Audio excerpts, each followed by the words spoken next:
T-Mobile gives you more ways than ever to get out there with America's largest 5G network and the epic iPhone 12 with 5G on us. Whether you're hitting the road, check out this great 4K video. I even posted it with 5G way out here.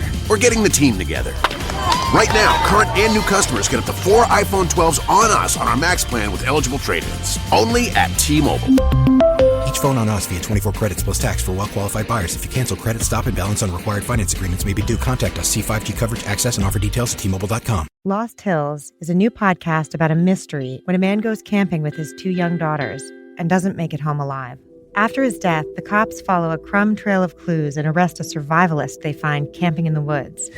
Lost Hills is a shocking story that uncovers a dark truth about law enforcement in Malibu, California. Listen to Lost Hills on the iHeartRadio app, Apple Podcasts, or wherever you get your podcasts. Presented by General Motors, offering 30 new electric vehicles by 2025. Everybody in.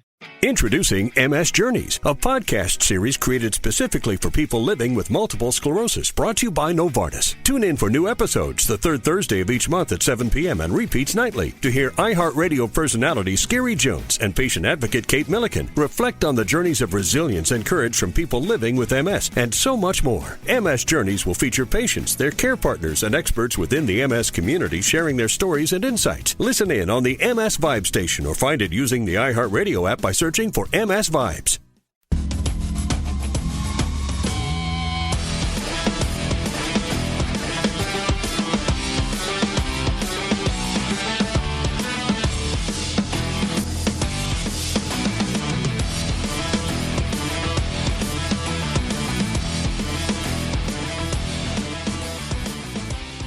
Hour number 2 of VSiN's Primetime Action, live from the South Point Hotel Casino here in Las Vegas, Nevada. Gil Alexander, Matt Brown, Danielle Alvari, Kelly Bidlin. It is VSiN's Primetime Action. By the way, his last name is Bidlin. Sorry to have botched that, Kelly. Apologies to you, sir. We can make up for it by sending it to you for a baseball update, though, sir. How about that? Yeah, it's okay. You've gotten it right like 9,800 times before, right, so I'll allow it once. Thank you. Okay, baseball updates. Phillies and the Nats into the bottom of the 4th now. Phillies still with a 1-0 lead. They are minus 280 live. Nationals plus 225 if you wanted to hop in on Gil's team. 5.5 is the live total. Marlins up on the Mets, 2-0 bottom of the 3rd. The Marlins minus 250 live. Mets plus 207.5. Your total. Yankees extending their lead over the Orioles, now up 4-0 in the bottom of the 3rd.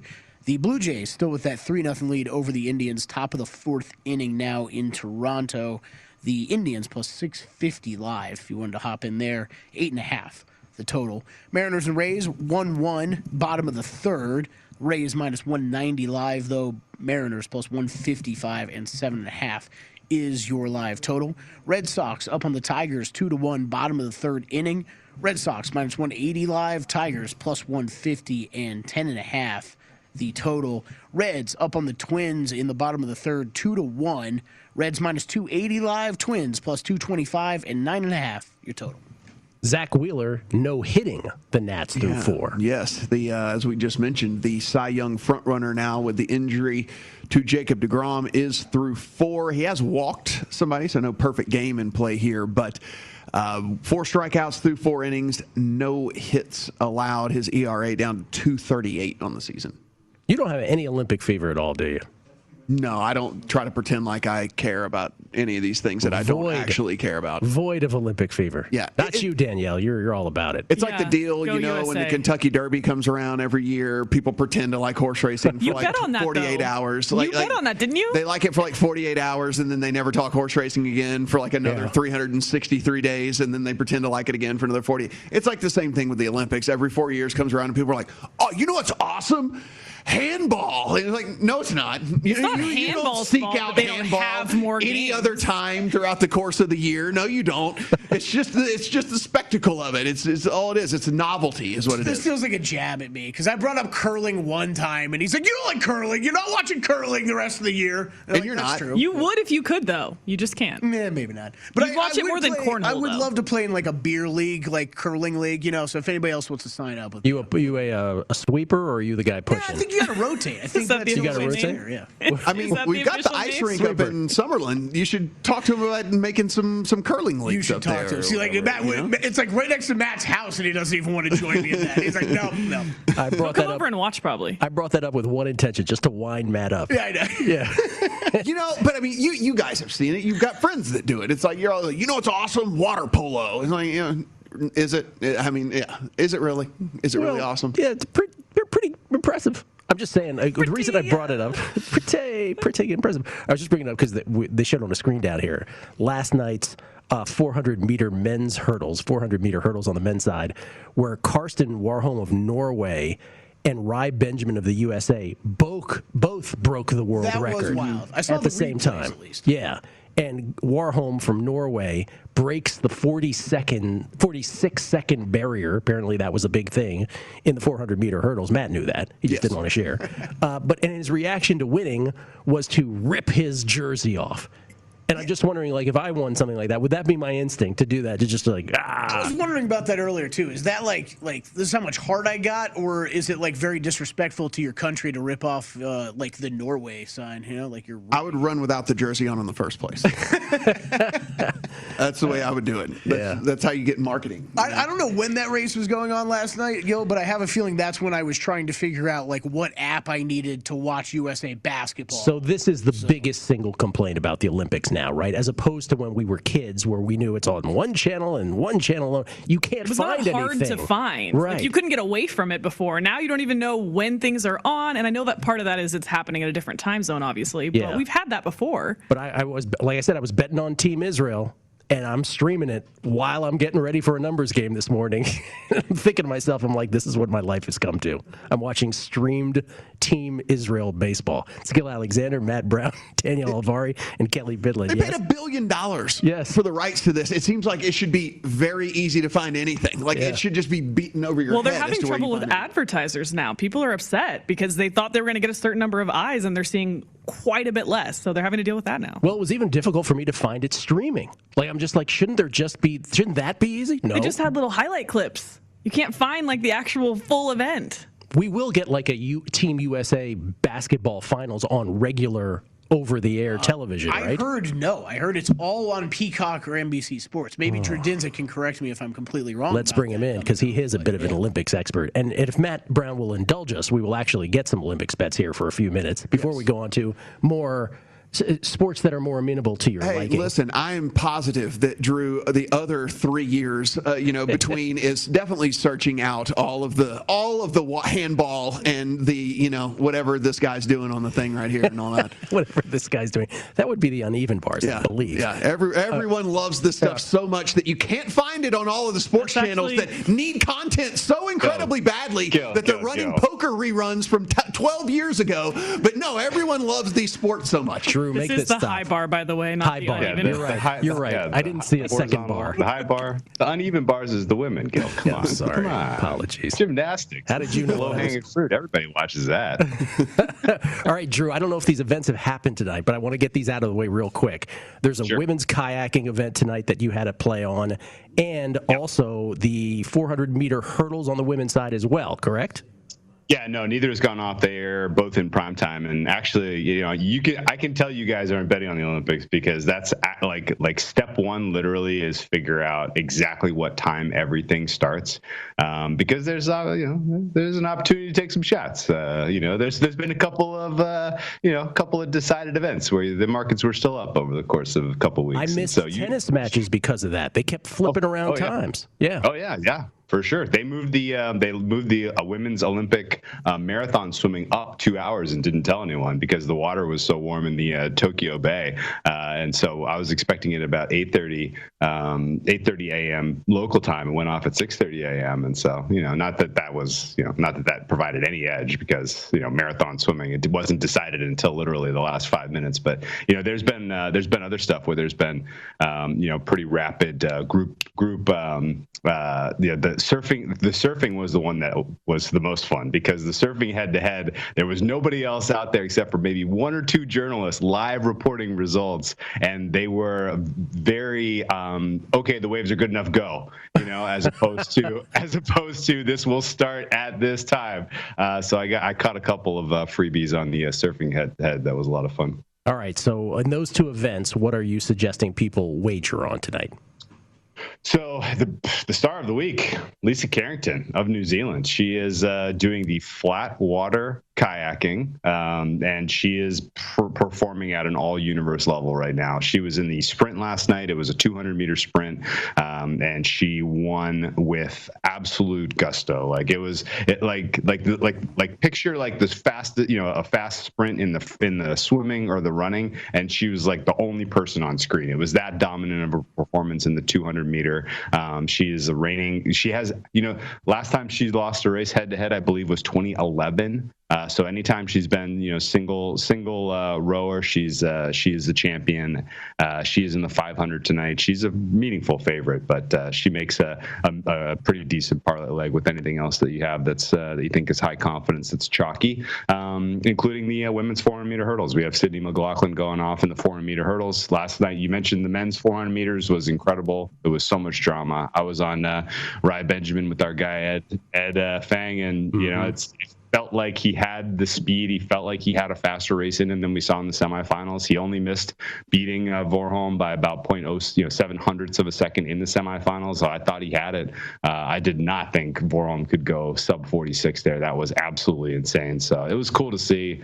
Congratulations to Vorholm. Hopefully that everything was on the up and up there. Not bitter about that at all. That was a totally normal reaction to go and rip your jersey, but it's all good. But Sydney McLaughlin, she'll. This will be less dramatic, in my opinion. I think this is going to be pretty comfortable for her. Okay, there you go. You okay, Matt? We got through then? Oh yeah, we have might as well talk basketball and the Olympic basketball since we're already here. Right. Have you been betting Olympic basketball, and two, do you think that there is anything out there at this point for people to try and take advantage of? Yeah, I've been firing live on USA. They've been starting extremely slow. The first quarter offense from this Team USA has just been stagnant. No good ball movement. When they do have ball movement, they tend to find the worst three-point shooter on the floor in a very uncomfortable and well-defended position to get off a contested three-point shot. And then as the game goes on, Team USA just on the basis of greater depth, more talent, it starts to tip the balance later in games. You saw it last night with Spain. They lose the first quarter outright. They go into the second quarter. They go into halftime tied, but Spain just didn't have enough depth, out of their older legs there to get them across the finish line. So Team USA gets a comfortable win. The firing on them live has been a very effective way to back the United States in the last handful of games here, and I'm going to continue to do that in opportunities that are available. And then pretty obviously Slovenia is legit. They have Luka Doncic. There's really not much else you need to say. The rest of the pieces around Doncic are comfortable playing with him. This is a relatively cohesive unit, as opposed to Team USA, where you've taken all these extremely talented parts and kind of throw them all into a pot and mix them together. Slovenia actually has chemistry, and then you drop a creator like Doncic into the mix. That team is outstanding, and I would expect Slovenia gets by France relatively comfortably. I laid the points there, and I think USA will get by Australia. I don't think Australia has the quality to sustain a full 4 quarters of basketball against us, even with these weird FIBA rules.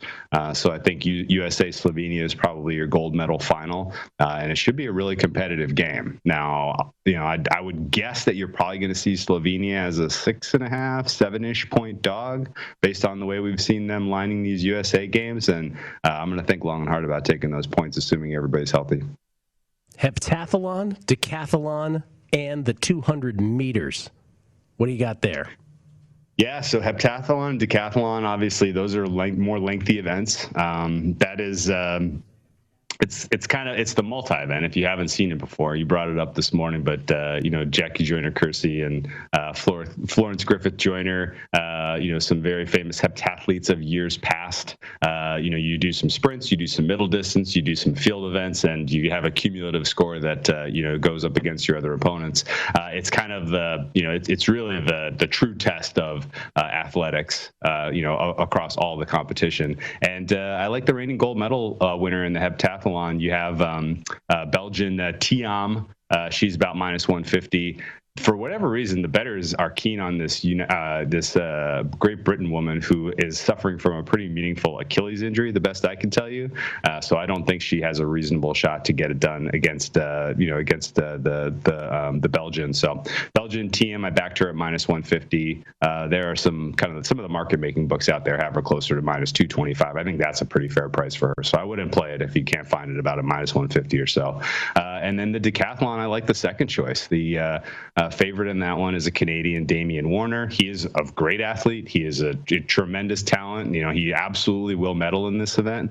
But I think that the betting market is overstating his chances just a bit. And really it comes down to 2019 Worlds at the decathlon. The French world record holder at the time, Kevin Meyer, who was expected to win pretty comfortably, had a little bit of trouble with his pole vault. He claimed it was an injury, pulled himself out of the race. I think he just knew he wasn't going to qualify he wasn't going to make a pole vault, which would have disqualified him. But either way, he is fully recovered.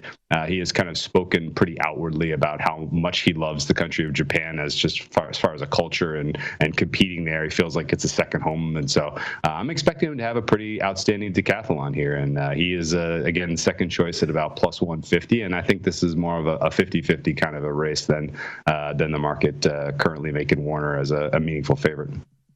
All right, men's javelin. No, let's talk NBA free. I got women's pole vault for you. With U.S. that's coming up later this week, and the U.S. gal is going to dominate. This is a coin flip between the U.S. gal and the Russian gal. They go back and forth. I can't pull up her name as fast as I would like, probably, but and I don't want to embarrass her by getting it wrong. Nagodi, that's her. Like that, Drew. That's her. Yeah, she's gonna win gold for us in the pole vault, women's pole vault. +150. NBA free agency. What happened over the last couple of days that raised your eyebrows? Anything that maybe made you take a look at a team a little bit harder? Yeah, I've kind of been sitting on this thought that the Bucks were wildly undervalued coming into the season after that incredible championship run we saw from them. There's whiff of when you're this disrespected by the betting market, when you're not really getting pats on the back by the other superstars in the league, and they're like, don't compare me to Giannis, and the Bucks, this was a asterisk title, so everybody was injured. It has a lot of whiffs of the Golden State Warriors after their first championship, where they came into that next season and then they were like, oh, you didn't think we were worthy champion title winners? Oh, we're going to light this league on fire. And they go and they win, 73-9 on the back of just a pretty outstanding, team effort. They just cared. They cared more during the regular season. They go out 24-0 and, they take it from there. I can feel a little bit of that in the air with the Bucks here, especially since they're pretty much bringing back their core. And the Eastern Conference is weak. I mean, outside of the Nets, you really don't have, 76ers, I think, they're likely taking a meaningful step backwards. The Heat made a bunch of moves, but they still have huge questions in terms of what kind of offensive contributions you can expect out of a lot of these guys. So I think with the relatively softer conference, the Bucks can probably put up just an eye-popping number of wins this regular season, which means, maybe they're not going to, be meaningful favorite against the Nets in a best-of-7 series. But for sure at 8-1, that's going to come in a lot. When the Nets made a couple moves that were didn't really move the needle for me. The Nets, I still think, are a huge question mark that all three of their big three are going to remain healthy for the duration of the regular season, especially considering age and what we just saw these guys have to, go through this last season. Expecting them to be healthy throughout the duration, I think, is a tall ask. The only piece of news, a very quiet piece of news that came across the wire that threw a bunch of cold water on on trying to get a bunch down on this Bucks price was they let PJ Tucker go to Miami. And again, this barely made, meaningful headlines across all the big splashy moves yesterday. But PJ Tucker was so unbelievably important in that Nets series, being able to play one-on-one against Kevin Durant after Kevin Durant was lighting them on fire. And you basically, I remember watching that series and I was literally just counting fouls for PJ Tucker, because I was like, if PJ Tucker gets in foul trouble, I'm firing on the Nets. This game is over. And it's like, if you have that much of a kind of an impact on a series and in a game, I can't believe they let him walk out the door. And I think that was ultimately in a best of 7 series. If the Nets get there healthy, that's probably going to be the distinguishing factor. So I'll still probably take the Bucks at the best price I can find, just because I do think that number is going to come in substantially. But I was pretty bummed in terms of actually getting that kind of a ticket home, just based on I don't know what they're going to do now in terms of defense. Especially if KD is as good as we saw in this last playoffs. Could not agree with you more about that Bucks market price assessment. Do you feel similarly about the Suns and their being disrespected in the market? A little bit. Chris Paul is still a huge injury question mark. Can he make it through another series after how much they asked him to play this year? And his impact, his importance is obviously pretty massive. But it's not like you can really. I can't tell you with the straight face that the Clippers and the Suns ought to be the same price. That seems insane to me. And I can't tell you with the straight face that the Lakers have a 2 or 3x chance to win the Western Conference than the Suns. This was plus 140. That's saying like they have about a 40% chance to win. Suns plus 800. That's saying they have about a 10%. So you're telling me there's a 4 times as likely that the Lakers are going to get to the finals as this Suns team, which is deeper, which is going to be a year older and a year more experienced, and has, other than Chris Paul, a very young and healthy roster. That doesn't make sense. It doesn't make math sense. So I think it's tough for me to say that's a strong play that you're going to get you're going to get that ticket home. But I can tell you that the top of that board is insane. Lakers plus 140, Warriors plus 280. Way too many older players after a very long physical season, and health question marks swirling on both of those rosters. Any of these long shots, Suns, Jazz, Nuggets, even the Mavs probably have some betting value. Drew, we can't appreciate it, or we should say we appreciate it greatly. We can't thank you enough, sir. Best of luck to you guys tonight. You too. Drew Dinsick, you can follow him on Twitter at whale_capper. The 2 podcasts, the Deep Dive podcast, which he does with his buddy Andy Molitor, and NBC Sports Bet the Edge podcast, which he does with Sarah Perlman. All of those, where all podcasts are available. There you go. Some Olympics action Javelin for has you. begun. You know what was the best part of that? Yeah. Matt tried to make a joke, and then Drew was like, "Oh, I do have a pole vault one for you." I almost did the same thing with steeplechase, but I was like, nope. Drew probably has a play on it. So there was I was debating between javelin and hammer throw, but like, what is? I noticed that. What's the hammer? It's like Thor.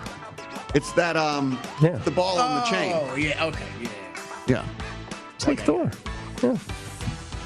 Not the shot put, but the ball with the hand. The ball's got with the chain on. Oh, the shot put is great. Like, who decided that should be a skill? I did shot put in high school. Did you really? Yeah. Who decided that we should swim inefficiently? That's what I've never understood. Like after you swim forward, like who's like, oh, we should try to swim very much more inefficiently. Well, let's do this that no one can do without their shoulder falling. Yeah, let's get back to the shot put thing with Danielle next, right here on VSiN's Primetime Action. That's interesting.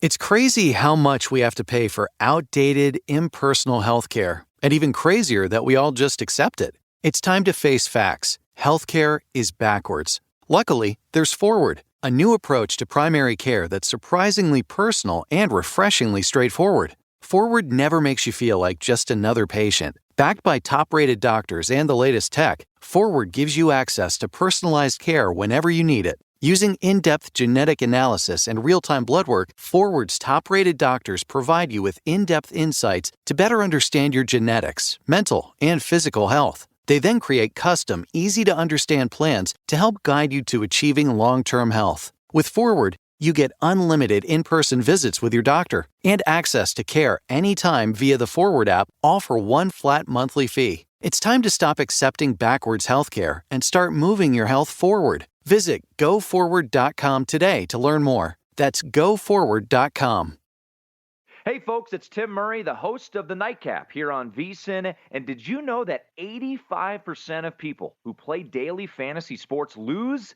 Is that really that surprising? The game is rigged against you. Introducing Stat Hero. It's the first ever daily fantasy sportsbook that puts the player in control and winning within reach. Here's how it works. Stat Hero shows you their lineups and dares you to beat them. It's you versus the house in a head-to-head fantasy matchup. Man, that sounds like a lot of fun. Play Stat Hero now and change the odds. Go to stathero.com/VSiN, sign up for free, and right now you can get 3 times back on your first play. They're giving you a 300% match. That's unheard of, folks. Go to stathero.com/VSiN.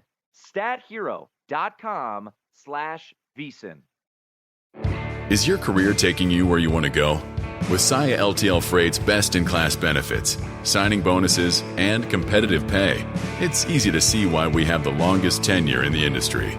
So whether it's cross-country travel, being home nights and weekends, or working from the terminal, we've got a career for you. Drive your future forward. Visit workatsaia.com. That's workatsaia.com.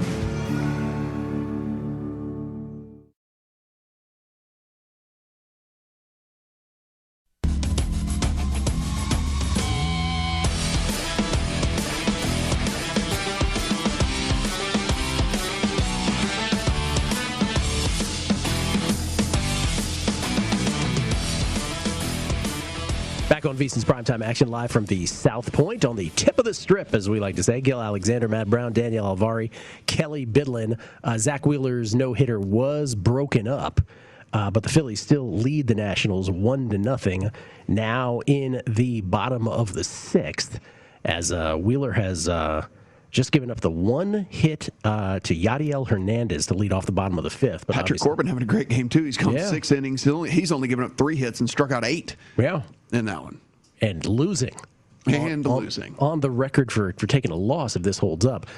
Danielle, can we get back to what you were just saying before the break? Because I'm fascinated by this. Shot put.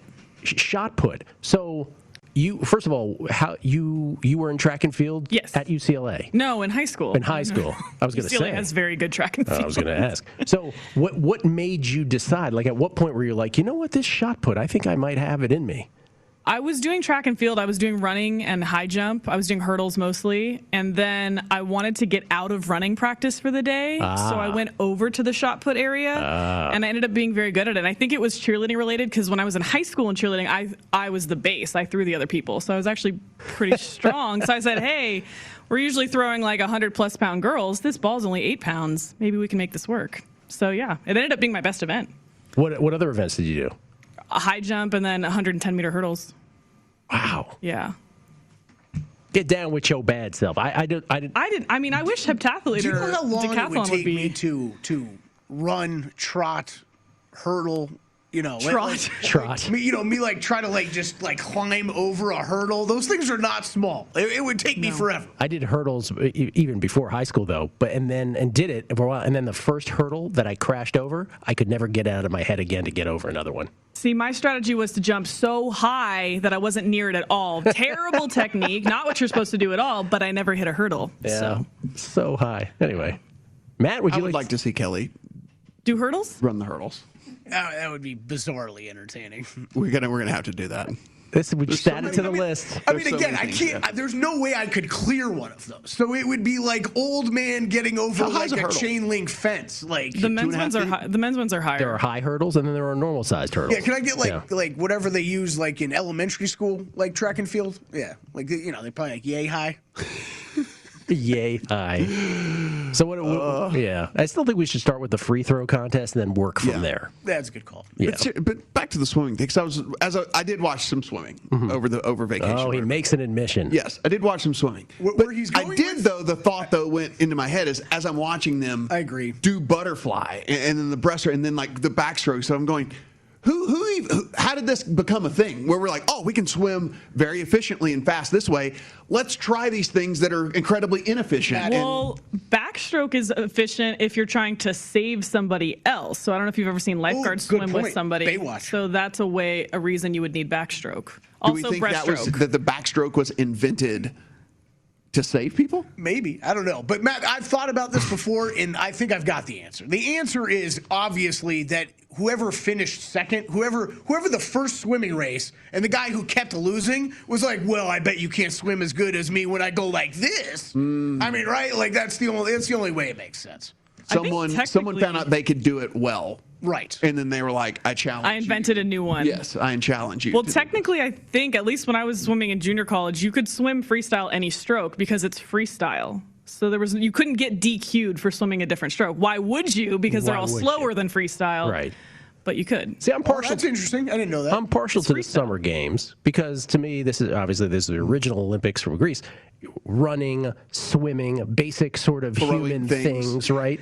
Whereas, what's the Jon Stewart line about the Winter Olympics? He said these are more drunken dares than they are actual sports.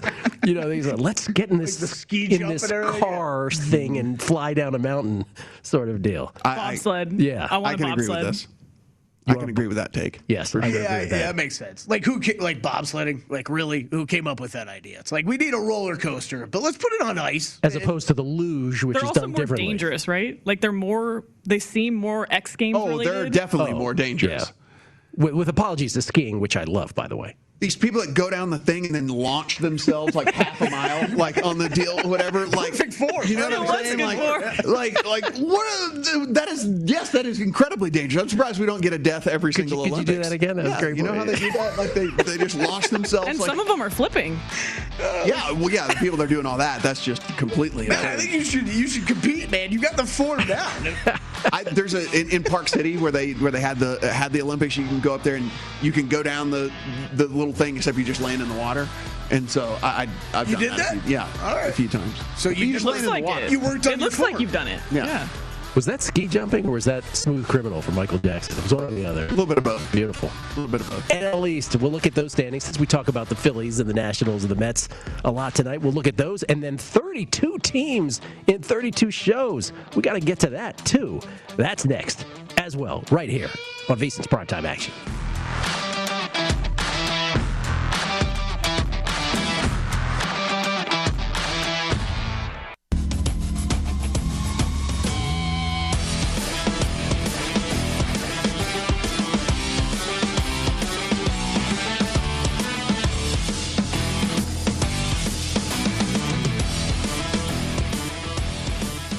The VSiN College Football Betting Guide is here. Start your football season on the right foot with our expert analysis and picks for conference champions, Heisman hopefuls, and playoff teams, plus power ratings for every team. Now is also a great time to get your all-access VSiN subscription, which includes our college and pro football betting guides, along with everything else we offer for the entire football season. Get your college betting guide for only $19.99 or start your free all-access trial today at vsin.com/subscribe. Gil. Thank you, Danielle. 32 teams and 32 shows. Just to clarify, if you're tuning in for the first time, is the NFL. We are going through all teams in the National Football League as lead up to the season this year, and we have gotten to the AFC West. We'll talk about the Chiefs tonight in depth on the Kansas City Chiefs, who Patrick Mahomes was asked the other day, hey, what about you guys think you can go undefeated? He's like, yeah, we can go 20-0 or whatever it is. So we'll get Matt Brown's thoughts on that. We'll bat the Chiefs around the room. And we'll also do some, I guess, Danielle, you have some NFL special props coming up as well. Individual sort of props about yardage and I think receiving. It has Matt Brown written all over it. Oh, yeah, he's going to be all over it. We got some wacky ones. Coming up. I mean, I've got like an over-under in my head of how long it will last. Like we talk about it before we move on, but Oh, you think it's going to go short or long? It's a risky one. It's one of those that you guys will either love or it's going to be like, nah, these are pointless. Move on. Oh, I see. I see what you're saying. There could be a 5-minute bleed over, or we could be done with it in 2 minutes. I would say when we pull back the curtain here, 95% of the time, I know exactly what's in Gil's wheelhouse, what's in Matt's wheelhouse, what's in Danielle's wheelhouse to design this show. Every once in a while, though, I'm like, this is either going to work really well or not at all. So That's one of them. I kind of enjoy those segments. All right. Let's see how this goes. What you have right here for us, Danielle. Okay. The NL East? Yes. Yes. So we have NL East odds here. The Mets, the Phillies, the Braves, and the Nationals all in action right now. The Mets are the favorite to win the division here, minus 245. They're 55-50, sitting at first right now, but they are down to the Marlins right now in the fifth. The Phillies, they're sitting at 4-1 to win the NL East here. They're 53-53 on the season, second right now, and they are up on the Nationals yet again. 4-0 now. Yeah. Braves plus 450. They're 52-54 for third right now, and the Nationals are 49-57 for fourth, and they are again losing to the Phillies right now in game. The Braves are up in their game. So with apologies to my Nationals, 80-1 bet to win the division, this has to be the Phillies as the best bet, right? Phillies are about to be. If these scores hold up tonight and the Mets lose and the Phillies win, again, the Phillies up 4 in the top of the 7th, the Mets down 3 in the bottom of the 5th, the Phillies will be a game and a half out.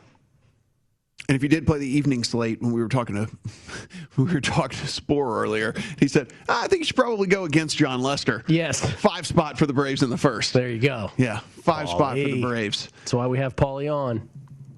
Hope you stack the Braves. Yeah, I'm not the biggest baseball bettor, but I can tell you one thing. If you want to bet the Mets at DraftKings, I'm going to bet that yes to make the playoffs price over the to win a division, because that's simple math right there. Minus 225 versus minus 245. That is a very good point. That's a very good point. No, that's awesome that you point that out, because that is true. Why play the minus 245 if you get the 2 extra wild card spots to mess with at minus 225 extra outs for cheaper? For cheaper, makes no sense whatsoever. Extra outs for cheaper. Are there any yeses here at plus money on the playoff side of things? Phillies. That's interesting. Phillies plus 380, sure. And by the same token of what Kelly just said, I'd rather play the yes plus 380 to make the playoffs than the plus 400 to win the division. Yeah. 20 cents less, but still, give me 2 extra spots to work with. So, yeah, I mean, the more this shapes up, again, there's plenty of baseball left, right? 2 months, all this can change. Each night, baseball will have new momentum only as long as your next starting pitcher. But right now, it's looking at the Phillies. The Phillies are widely acknowledged by most of our baseball experts in this division to have the best roster anyway. And it's a shame for the Mets. I mean, that's the real shame of this. If you're a Mets fan listening, I don't have to tell you this. The Jacob deGrom thing is so sad for them because what he was doing this year, like how many times you and I don't stop and like gush over much nerdy stuff, but when Jacob deGrom would be on TV while we were doing the show, we would we wouldn't stop everything we're doing, but we would always be paying attention to what he was doing. One eye up to see what was going on with him, for sure. And that's a shame. And there's not only that, but I mean, the original timeline for Noah Syndergaard was maybe July, and then it gets pushed back to August, and now it's pushed back to maybe he's only going to come out of the bullpen. And all. So it's just they got a bunch of bad luck kind of through all of this. I mean, that's not to say that they won't. Again, not to say they won't make the playoffs here or something, but this was kind of the year where it could have been special. And that's not saying it won't. Maybe DeGrom comes back and he's DeGrom again and all that, but it could have been something interesting. It really could have been. And it's still, listen, they're still in the lead. Mm-hmm. They still could make it a magical season. DeGrom will come back at some point. But right now, it looks like it's teetering. Of course, they can come back and win this game still 2-0, and then we'll have a whole different opinion by the end of the night. Yankees all over the Orioles here, 9-0 in the bottom of the 4th. Just got an opposite field Giancarlo Stanton bomb right there. Turns out they didn't need Garrett Cole tonight. They did not. 9-0. Not when they put 9 spots up, right? Yeah, and then over here on the what's this other screen here? Blue Jays up 6-1 in their game. And who's that? The Tribe they're playing? Yeah. Blue Jays. Still, we don't talk about the Blue Jays in the AL East just because the Rays, the Red Sox, and then the Yankees always get pressed. But the Blue Jays lurking back in Toronto now. Look, man.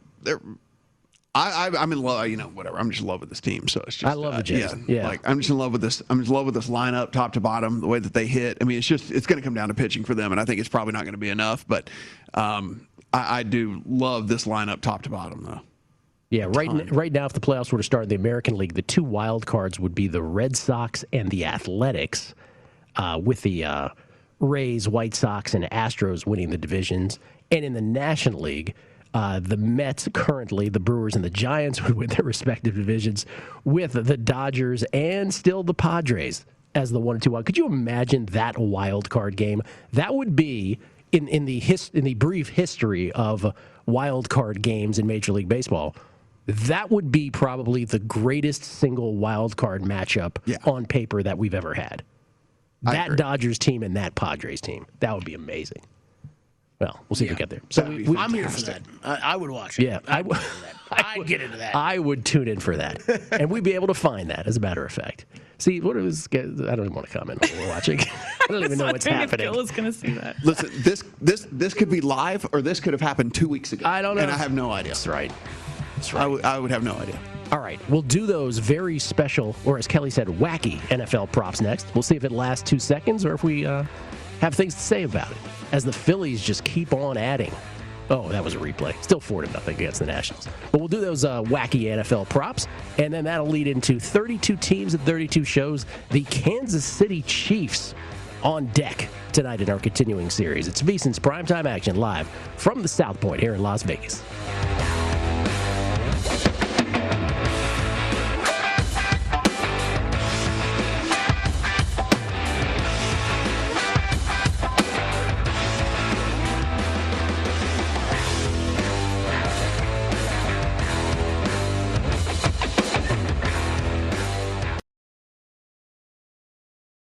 Are you One Tree Hill obsessed? Are Brooke, Peyton, and Haley your BFF goals? Join Sophia Bush, Hillary Burton, and Bethany Joy Lenz on the Drama Queens podcast to relive, relove, and rewatch every One Tree Hill minute. There are no fans like One Tree Hill fans. There is no family like our family. So we got together to do a rewatch podcast to relive the show, as so many of you have. Each week, Sophia, Hillary, and Bethany Joy dissect every episode and deliver every must-know detail. I feel like it's a walk down memory lane that also might be a little bit of a stumble down memory lane. I mean, we'll have cocktails sometimes, so we might leave stumbling. Mm-hmm. I'm good with that. The ups, the downs, the loves, the losses. Experience One Tree Hill all over again. There's so much cool stuff to imagine for them. But before we can go forward, we gotta go back to the beginning. You nailed it. Listen to Drama Queens on the iHeartRadio app, Apple Podcasts, or wherever you get your podcasts. The economy is confusing, and it can be hard to know what to do with your money when things feel so volatile. So crack open your notebooks, because Planet Money Summer School is here to help you master the basics of investing. I'm your host, Cardiff Garcia, and we've brought in world-class professors to answer questions like, is it better to buy a lot of one stock or a little bit of a lot of stocks? What are bonds? And is it ever too late to start investing? Listen to Planet Money from NPR on the iHeartRadio app or wherever you get your podcasts. Hi, guys. I'm Remy Bader. And I'm Connor Wood. And we're both TikTok creators, here to tell you about our new podcast, Talk Show with Remy and Connor. You guys couldn't guess by the name. Talk Show is about everyone's favorite app, the biggest app in the world, TikTok. Get it? Because it's like talk, but it's not T-A-L-K, it's T-O-K. Yeah. I'm pretty sure they get it. So each week, we're bringing on some of the hottest TikTok creators and celebrities to join us as we explore all the latest things happening on TikTok, the trends, the videos, the creators. If it's happening on the app, we'll be exploring it on Talk Show with our guests. But what we're not going to do is stick to the traditional guest format, because we thought it'd be way more fun to get to know our guests and our listeners with a variety of TikTok-related games, segments, and even, Remy, we'll have some listener participation and, of course, plenty of commentary and reactions on our top TikTok video picks of the week. It's going to be so much fun. We have tons of exciting things planned for you guys. So whether you love TikTok and have been using the app forever, or if you're new to the app and the world of TikTok and still figuring it all out, come hang out with us on our new podcast, Talk Show with Remy and Connor. Listen on the iHeartRadio app, on Apple Podcasts, or wherever you get your podcasts.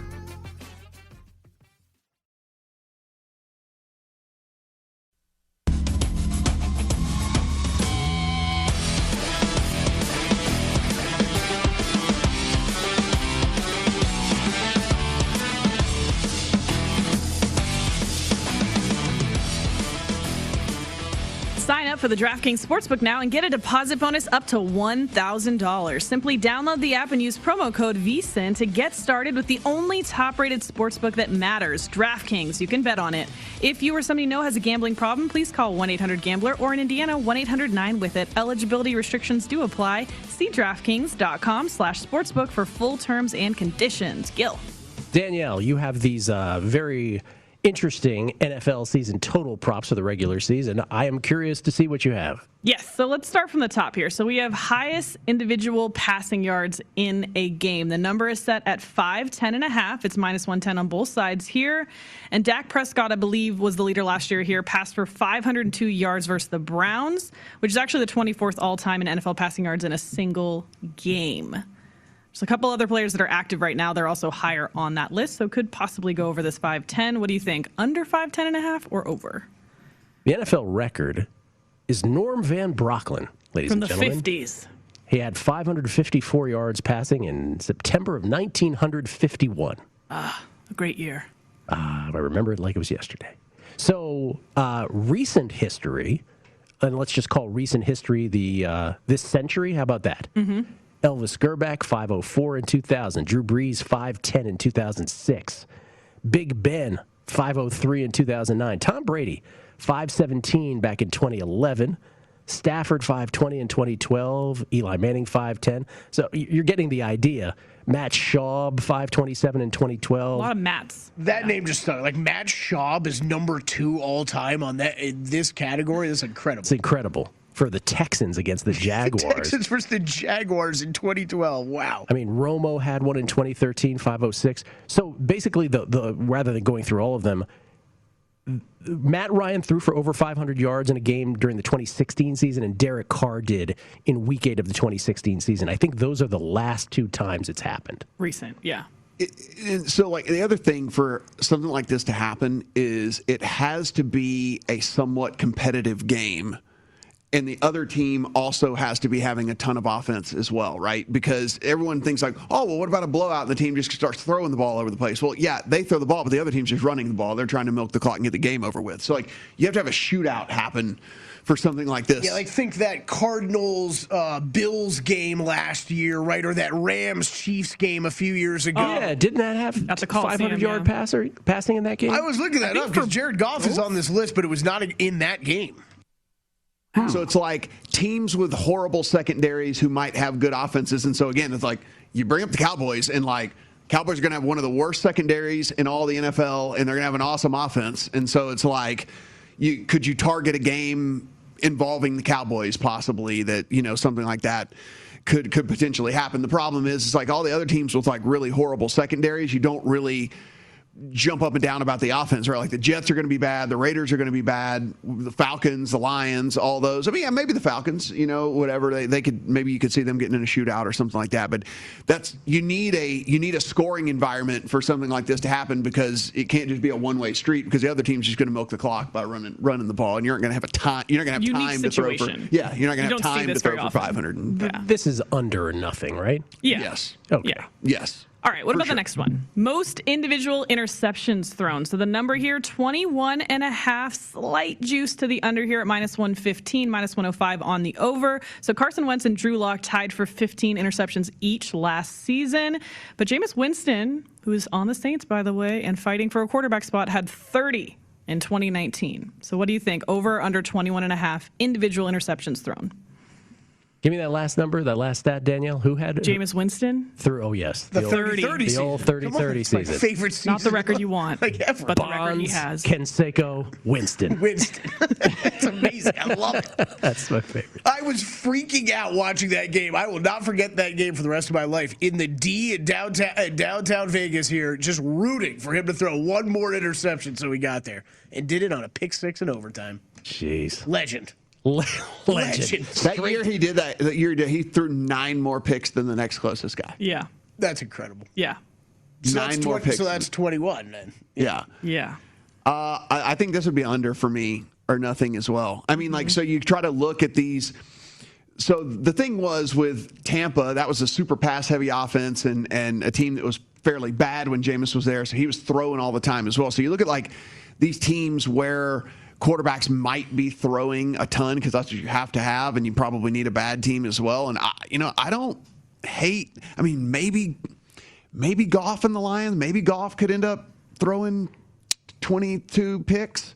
But that'd be it, and you'd probably just feel better about just betting an individual bet on him. Because you have Trevor Lawrence and Zach Wilson, 2 rookies that are expected to start from those were 2 out from game one. Yeah. Right. But you're right. You probably just bet on them individually. By the way, the record for most interceptions thrown in a season. Did you mention that? No. George Blanda, 1962 AFL, Houston, 42 picks.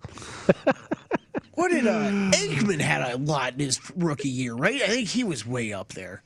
I don't know if it was near 30 though, because nobody wasn't 30.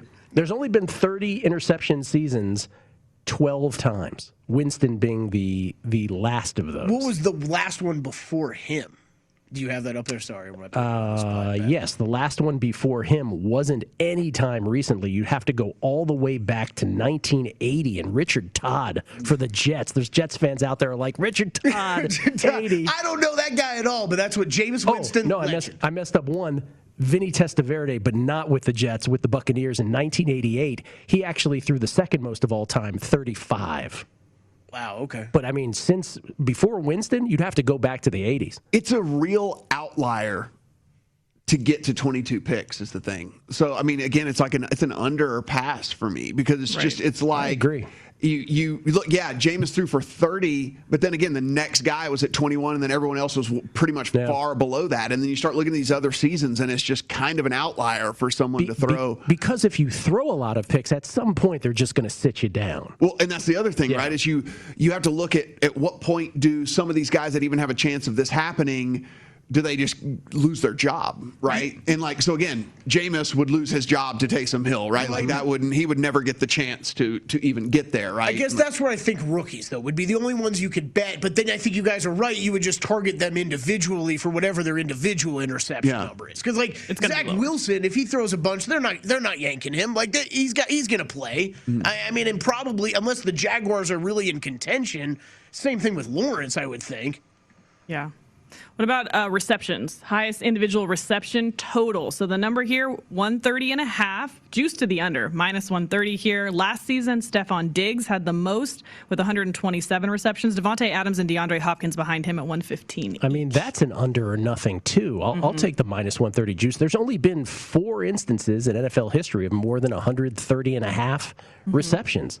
Michael Thomas in 2019, who had 149. That's the record. Marvin Harrison back at the Colts in 2002 with 143. Antonio Brown for the Steelers in 2015 with 136. And Julio Jones actually had 136 that same season for the Falcons. That's the list. Period. Yeah. That actually looks like one I'd bet then. Yeah. Every situation you just described is a perfect combination of an explosive offense with a great quarterback and a great wide receiver. I mean, that Michael Thomas, it's the whole offense went through him that year, it felt like.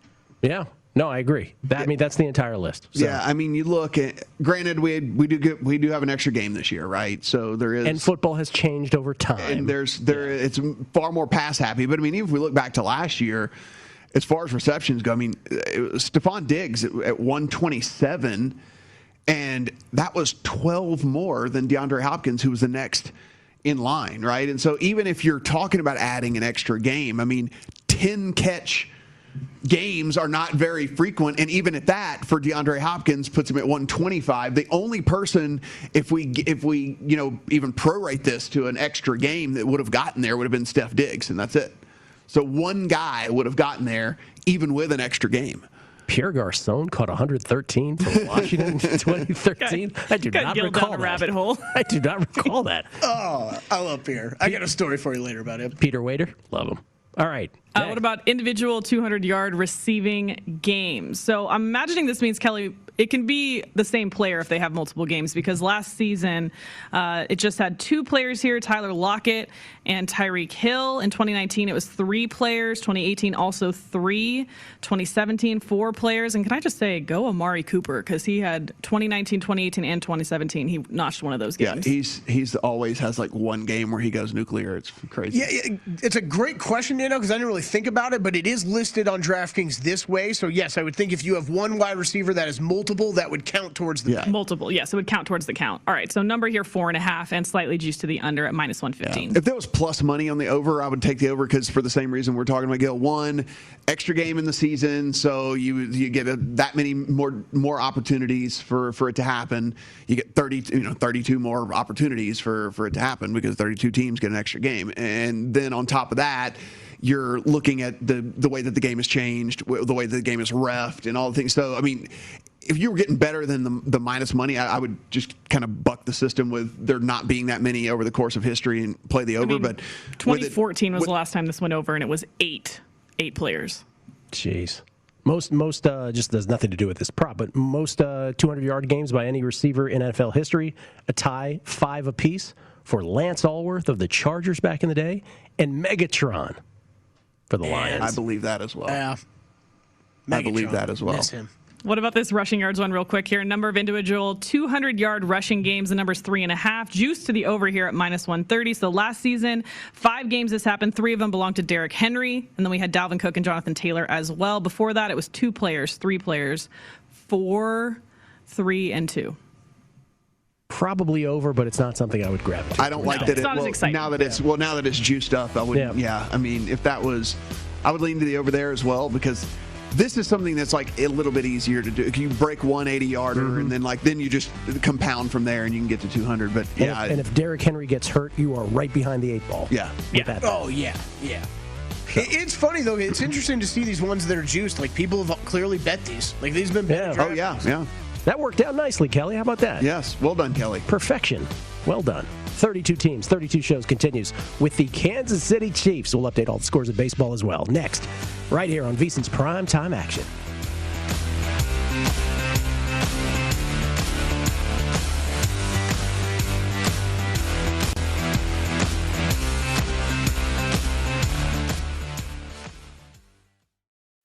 When you join Saia LTL Freight, you belong to something bigger from day one. Whether you live for the long haul, the city route, or working the docks, we have a job for you. Join the most elite team in the business. Best-in-class benefits, signing bonuses, and a first-rate commitment to safety. To start your journey with us, go to workatsaia.com. That's workatsaia.com. Remember Kathy Comics? You know, the funny page classic that featured Kathy struggling with work, self-esteem, and relationships? My name's Jamie Loftus, host of Lolita Podcast and My Year in Mensa, and I wanted to take a look back at Kathy Geiswhite's day-to-day chronicle of American womanhood starting back in the 70s. And yes, I'll be speaking with Kathy herself. So listen to ACCast by Jamie Loftus, that's AACKCAST, on the iHeartRadio app, Apple Podcasts, or wherever you get your podcasts. The economy is confusing, and it can be hard to know what to do with your money when things feel so volatile. So crack open your notebooks, because Planet Money Summer School is here to help you master the basics of investing. I'm your host, Cardiff Garcia, and we've brought in world-class professors to answer questions like, is it better to buy a lot of one stock or a little bit of a lot of stocks? What are bonds? And is it ever too late to start investing? Listen to Planet Money from NPR on the iHeartRadio app or wherever you get your podcasts.